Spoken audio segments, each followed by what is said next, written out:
Okay, so good day sir. Today I will explain each Python code sa ating laboratory activity 1 up to 6.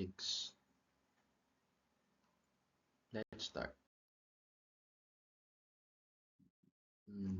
Laboratory activity 1. This Python code generates and plots tree signal using NumPy and Matplotlib. Number 1 na ginawa sa code na to is nag-create ng time axis from 0 to 1 second with 0.001 second intervals. Number 2, generate two waveforms, which is a 5 Hz sine wave and a 10 Hz cosine wave. Number 3, combine both signal by simple addition. Number 4, plot three subplots. And number 5, add titles, axis labels, and formats layout with tight layout for a clean display.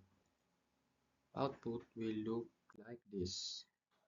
In short, it visualizes how a 5 Hz sine and a 10 Hz cosine signal look individually and when added together.